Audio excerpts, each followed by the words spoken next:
my channel.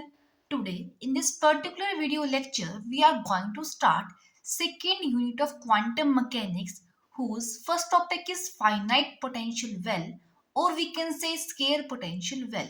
So let's start the lecture. First of all, we have to consider a box having finite potential at its walls. This is the box having finite potential at its walls. Here, potential is 0. Depth of the box is V0. Now, the box is divided into 3 regions. First, second and third. The width of the box is A. Here x equals 0 and here x equals A. Okay, now we have to define the potential in these 3 regions. So, the value of potential Vx is 0 for x less than 0, and the value of potential is minus V0 for x lies between 0 and A.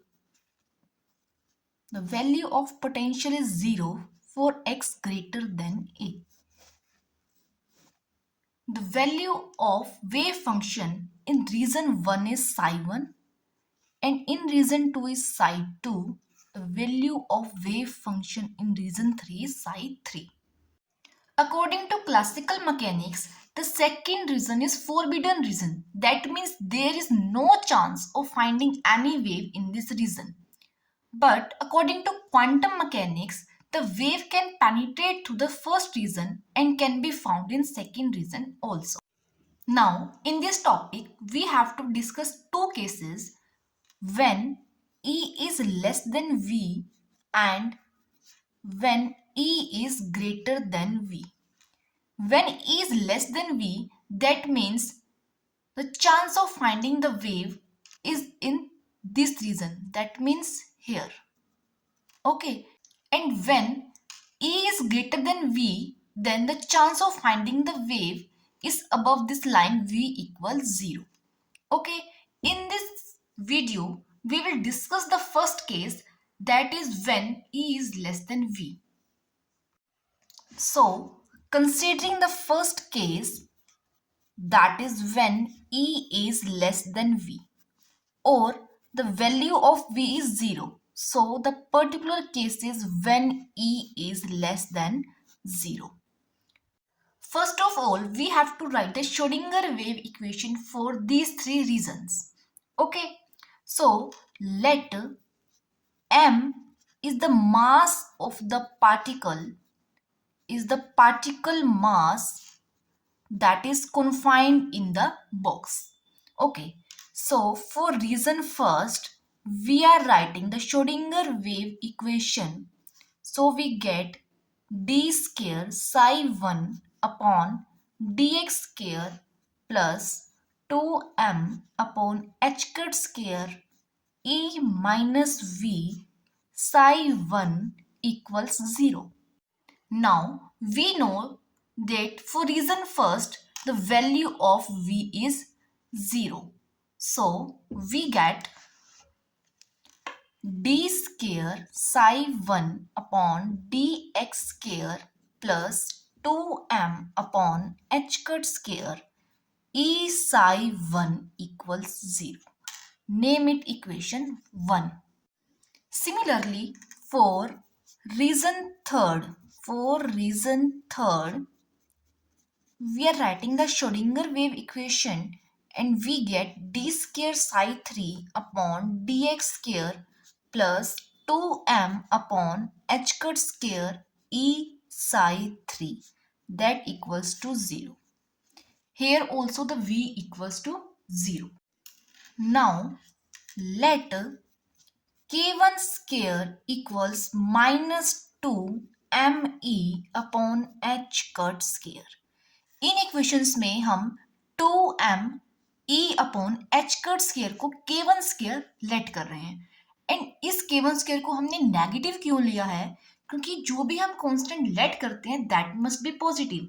Now here e is less than 0 means e is negative, and this negative total becomes positive.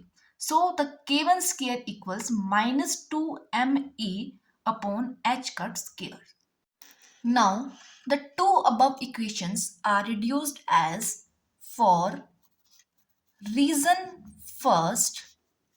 The equation becomes d square psi 1 upon dx square minus k1 square psi 1 equals 0, and for reason third, the equation is reduced as d square psi 3 upon dx square minus k1 square psi 3 equals 0.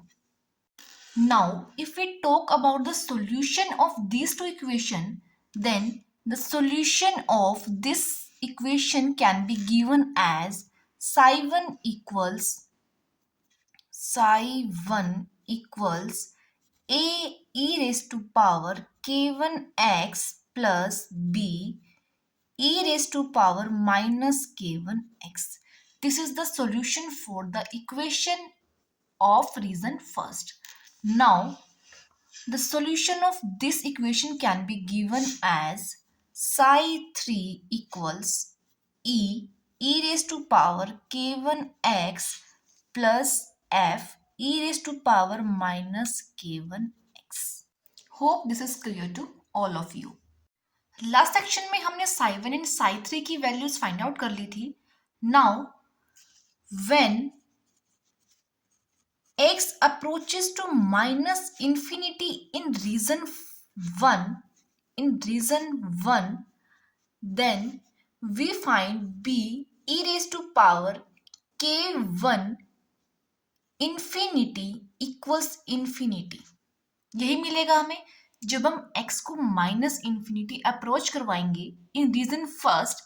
Then psi 1 में अगर हम put करेंगे x tends to minus infinity, then ये whole term बन जाएगी infinity.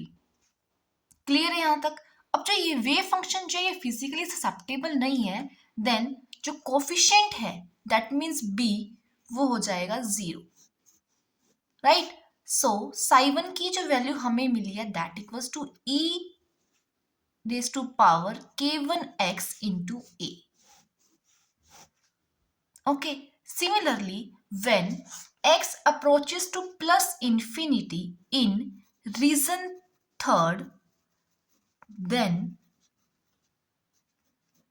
e raised to power e k1x means infinity, that becomes infinity, or we can say e equals to 0. सो यहां से हमें psi 3 की जो वैल्यू मिली है that equals to e raise to power psi 3 equals f e raise to power minus k1x, क्योंकि जो e है वो हो गया 0, सो ये होल टर्म हो जाएगी 0 एंड ये टर्म हमें मिलेगी psi 3 में. Now we have to write the Schrodinger wave equation for region second. So for reason second, the Schrodinger wave equation is d square psi 2 upon dx square plus 2m upon h cut square e minus v psi 2 equals 0. Now, in reason 2, the value of v, that is potential, is minus v naught, right? So the value of v is minus v naught, so यहाँ मिलेगा plus v naught psi 2 equals 0. यहाँ भी हम बिल्कुल similar manner में proceed करेंगे. यहाँ हम लेट कर लेंगे k2 square equals 2m upon h cut square e plus v naught. So the above equation is reduced as d square psi 2 upon dx square plus k2 square psi 2 equals 0. And The solution of this equation can be given as psi2 equals c e raised to power iota k2x plus d e raised to power minus iota k2x, where this represents forward wave and this represents backward wave. यहाँ forward wave and backward wave का क्या मतलब है? जो यहां से wave आई है, okay, जो ऐसे प्रोसीड कर रही है, this is the forward wave, and जो यहां से रिफ्लेक्ट बैक होकर वापस जा रही है उसे हम कह रहे हैं बैकवर्ड वेव. क्लियर है यहां तक? और the solution of this equation can also be given as psi2 equals c sin k2x plus d cos k2x. These both two solutions are correct. But in this derivation, we use this psi2. Okay. Now, we have to apply the boundary conditions at x equals 0 and x equals a. First of all, we are applying boundary conditions at x equals 0. First one is psi1 equals psi2 at x equals 0, and the second one is d psi1 upon dx equals d psi2 upon dx. That means x equals 0 पर जो reason 1 है और जो reason 2 है, दोनों के wave function equal होंगे and दोनों के derivative with respect to x equal होंगे. क्लियर है? अब हम अप्लाई करते हैं the first one condition, that is psi1 equal psi2 for x equal 0. जो psi1 की वैल्यू है that equals to a e raise to power k1x, and जो psi2 की वैल्यू है that equals to c sin k2x plus d cos k2x. यही हमने find out करी है ऊपर. अब यहां हमें psi1 एंड psi2 को इक्वल दिखाना है. ठीक है, इक्वल रखना है हमारे को एट x इक्वल 0 के लिए. सो psi1 में अगर हम x इक्वल 0 पुट करेंगे तो हमें मिलेगा a e k1, x की जगह हमने पुट किए 0, that equals to psi2 c. यहां पर हम x की जगह 0 पुट करेंगे तो sine 0 is 0 plus d and cos 0 is 1. यहां से हमें मिला है a equals c into 0 is 0 and d. यहां से हमें वैल्यू मिली है a इक्वल्स d. अब हमने सेकेंड बाउंड्री कंडीशन को सॉल्व करना है, जो कि है d psi1 upon dx equals d psi2 upon dx. यहां पर अगर हम डेरिवेटिव करें with respect to x psi1 and psi2 का एंड x की वैल्यू 0 पुट करें तो हमें मिलेगा a k1 e raise to power k1x at x equals 0 equals k2c cos k2x minus d k2 sin k2x at x equals 0. Okay, और अगर हम x की वैल्यू 0 पुट करेंगे यहां, सो हमें क्या मिलेगा? देखो, लेफ्ट हैंड साइड में मिलेगा a k1 e raise to power 0 हो जाएगा 1 इक्वल्स c k2, एंड यहां अगर हम k2x साइन k2x में अगर 0 पुट करेंगे तो साइन 0 इज 0. सो यहां से हम वैल्यू फाइंड आउट कर लेते हैं c की. c equals k1 upon k2 into a. पहले जो हमने बाउंड्री कंडीशन अप्लाई करी थी वो करी थी x इक्वल 0 पे. Now we have to apply boundary conditions at x equals a. उसके लिए क्या होगा, psi 2 equal psi 3 and the second one is d psi 2 upon dx equals d psi 3 upon dx।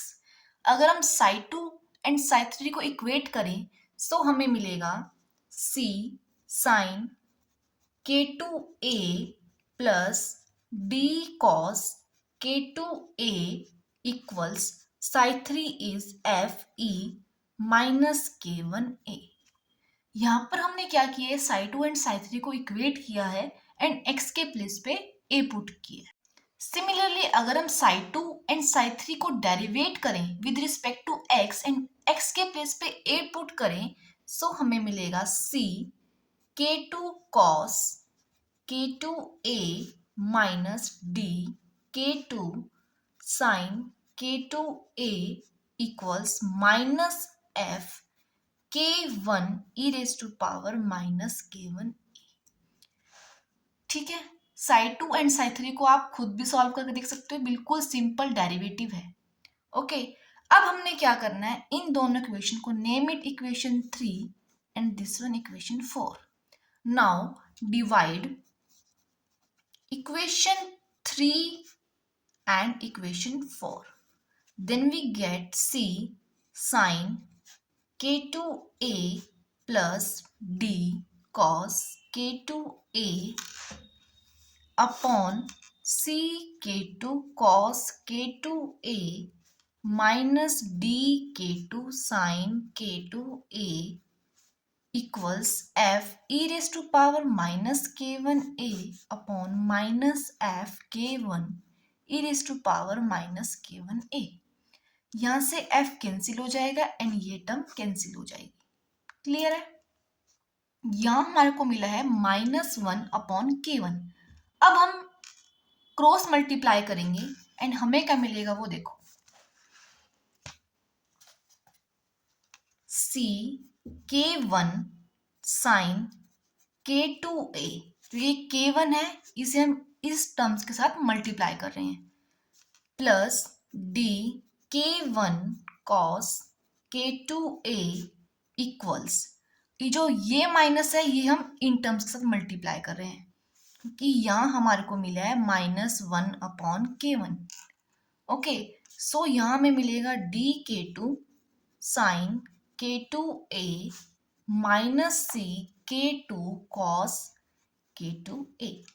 Right, अब हमने क्या करना है, यहाँ पुट करना है d equals a and c equals k1 upon k2 into a, जो कि हमने ऊपर फाइंड आउट कर रहे थे। राइट, सो अब हम यहाँ अबव इक्वेशन में पुट कर रहे हैं d equals a and c equals k1 upon k2 into a। सो यहाँ c की जगह हम पुट करेंगे k1 bye k2 into a, हमें मिलेगा k1 square upon k2 into a sine k2a। d के प्लेस पे हमने पुट किया a k1 cos k2a as it is equals d के प्लेस पे पुट करें a k2 sine k2a as it is minus, यहाँ हम पुट करेंगे c के प्लेस पे k1 bye k2 into a, सो ये k2 हो जाएंगे कैंसिल एंड हमें मिलेगा k1a cos k2a एंड ये k2 जो है ये एज इट इज। ठीक है, k1 k2। अब देखो इन सभी टर्म्स में से a कॉमन है, सो ये a जो है वो जाएगा कैंसिल एंड इस k2 को हम सभी टर्म्स के साथ मल्टीप्लाई कर रहे हैं, सो हमें मिलेगा k1 square sine k2a plus k1 k2 cos k2a equals k2 square sine k2a minus k1 square k1 k2 square cos k2a। हमने एक मिस्टेक करी है, वो क्या है कि k2 ऊपर कैंसिल हो गया तो यहाँ पर k2 नहीं आएगा। ठीक है, यहाँ आएगा k1 k2 cos k2a। अब हमने cos वाले टर्म्स को एक साथ सिंप्लीफाई करना है एंड साइन वाले टर्म्स को एक साथ रखना है। सो cos k2a प्लस कॉस के टू ए, तो यहाँ हो जाएगा 2k1 k2 cos k2 a। And right hand side में साइन k2 a हम कॉमन ले रहे हैं, एंड यहाँ मिलेगा k2 square minus k1 square. यहाँ से हमें वैल्यू फाइंड आउट करनी है sine k2 a upon cos k2 a, and that equals to tangent k2 a। ये वैल्यू हमें मिली है 2k1 k2 upon k2 square minus k1 square. Okay, और we can write tangent k2 a equals to k1 k2 upon k2 square minus k1 square. अब हमने इस equation का सॉल्यूशन फाइंड आउट करना है। इस इक्वेशन का जो सॉल्यूशन है वो हम फाइंड आउट करेंगे ग्राफिकल मेथड से। उसके लिए हम लेट कर लेते हैं, let y1 equals tangent k2a and y2 equals 2k1 k2 upon k2 square minus k1 square. अब हम ग्राफ प्लॉट करेंगे एंड वहां से हम इस इक्वेशन का सॉल्यूशन फाइंड आउट करेंगे। ग्राफ के लिए हम प्लॉट कर रहे हैं y axis and x axis. y axis पर हम ले रहे हैं y1 and y2 together, and x axis पर हम ले रहे हैं k2। ओके, सबसे पहले हम ग्राफ ड्रॉ करेंगे y1 के लिए। y1 क्या है? Tangent k2a। आपको पता है टेंजेंट का ग्राफ किस तरह से आता है?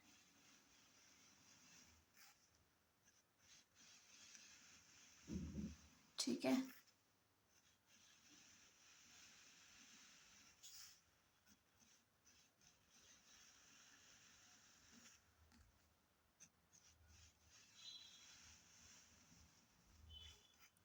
this one is pi over 2a, this one is 3 pi over 2a, 5 pi upon 2a, and this one is 7 pi upon 2a। यहाँ आ जाएगा माइनस पाई अपॉन 2a। तो जो टेंजेंट का ग्राफ है वो कैसे बनता है? देखो इस तरीके से, यहां से ये अप्रोच करेगा इंफिनिटी को, ठीक है, एंड यहां से कुछ बनेगा इस तरीके से।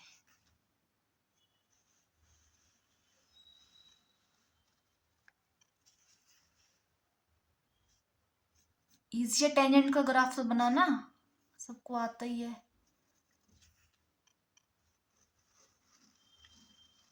एंड सिमिलरली यहां से भी टेंजेंट का ग्राफ कुछ ऐसा ही बनेगा।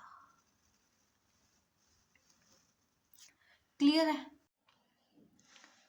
अब जो ये हमारे पास कर्व्स आए हैं ये शो कर रहे हैं y1 को for the different values of k2। Now we have to plot similar curves for y2, and जहां ये दोनों कर्व्स इंटरसेक्ट करेंगे that gives the solution of the required equation. और अगर हम बात करें y2 की, सो जो y2 है that depends on k1 and k2, right.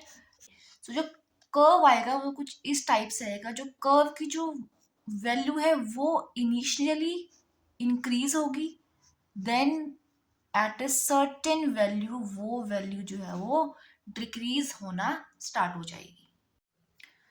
This is the curve for y2। अब हम क्या नोट कर सकते हैं? If the value of k2 lies between n pi over 2a and 2n plus 1 pi over 2a, means अगर किसी भी हम दो कॉन्जिक्यूटिव टर्म्स की बात करें तो उसके बीच में हमें एक ही सॉल्यूशन मिलेगा। देख सकते हैं ना, हम एक ही सॉल्यूशन मिल रहा है हमारे को किसी भी दो कॉन्जिक्यूटिव टर्म्स के बीच में। ओके, सो यहां से हमें क्या पता चल रहा है कि जो एनर्जी है दैट इज डिस्क्रीट और द क्वांटम नेचर। क्लियर है? सो this completes your first topic of unit second, that is finite potential well or scarce potential well. This is the most important topic for the exam point of view. आप previous paper भी check कर सकते हैं, उनके अंदर ये topic जो है 8 मार्क्स में कंप्लीट आया हुआ है। सो ये टॉपिक जो आपको अच्छे से करना है, लिख कर भी देखना है। So that's all for today, and in next video we will cover the case for e greater than 0।